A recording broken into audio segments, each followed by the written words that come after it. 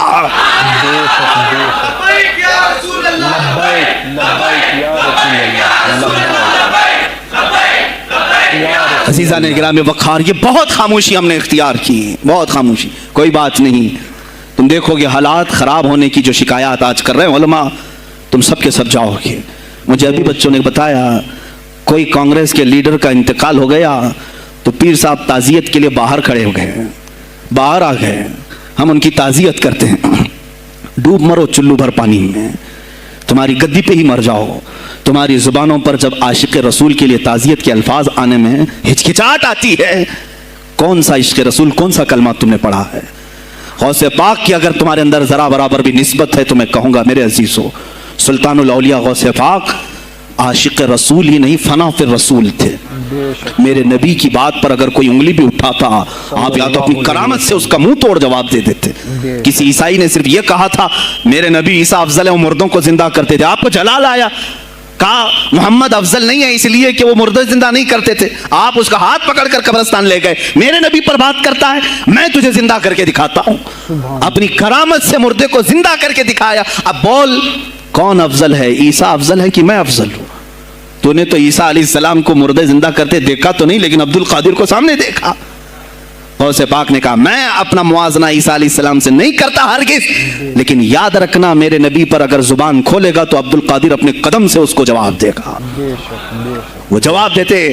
آپ کی زندگی ناموس رسالت کی حفاظت کے لیے گزری ہے۔ سلطان الاولیاء غوث پاک رضی اللہ تعالیٰ عنہ کی بارگاہ میں جب ایک سوال آیا کہ لوگ کہتے ہیں نبی ہر جگہ کیسے حاضر ہو سکتے ہیں، آپ نے خود کر کے دکھا دیا۔ کوئی صاحب آئے، کہا ہمارے گھر دعوت ہے آپ تشریف لائیں، کہا ٹھیک ہے آتا ہوں۔ تھوڑی دیر بعد دوسرے آئے، کہا ہمارے گھر دعوت آپ آئیں، سیم ٹائم پہ کئی 70 لوگ آئے، سب کی دعوت قبول کی۔ دوسرے دن شام میں لوگ آ کر کے فخر کر رہے ہیں آج میرے گھر شیخ عبد القادر جیلانی آئے تھے، دوسرا کہہ رہا نہیں میرے گھر آئے تھے، تیسرا کہہ رہا میرے گھر آئے تھے۔ ایک وقت میں سب گھروں پر کیسے؟ سبوں نے کہا انہیں سے پوچھتے ہیں وہ کہاں گئے تھے۔ جب لوگ آئے تو سننے میں یہ آتا ہے کہ آپ ایک درخت کے نیچے بیٹھے تھے، لوگ سوال کرنے کے لیے آئے، سب آپس میں کہہ رہے ہیں ہمارے گھر آئے تھے، ہمارے، آپ بتائیں کیا کس کے گھر گئے تھے؟ تو انہوں نے کہا درخت کے اوپر دیکھو۔ تو لوگوں نے درخت کے اوپر نگاہ ڈالی تو دیکھا ہر پتے پر شکل عبد القادر نظر آ رہی ہے۔ فرماتے ہیں اللہ نے عبد القادر کو یہ اتنی قدرت دی ہے کہ بیک وقت وہ کئی جگہوں پر حاضر ہو سکتا ہے۔ تو جب ایک غلام رسول کو اللہ نے یہ طاقت دی تو رسول مختار کو کتنی طاقت دی ہوگی۔ انہوں نے ناموں سے رسالت کو واضح کیا ہے میرے عزیزو۔ اولیاء کاملین اسی لیے آتے ہیں، وہ نبی کا پرتو بن کر کے آتے ہیں، اور آج ان کے نام کی 11ویں کھا کر کے موٹے ہو رہے ہیں، بس اور کچھ نہیں۔ اور لوگ یہ سمجھتے ہیں نفس کو موٹا کر کے تم اپنی زبانوں میں گھی لگا چکے ہو، بولو گے تو پکڑے جاؤ گے، بولو گے تو تمہارے اوپر کیس ہو جائے گا، ہو نہیں تو۔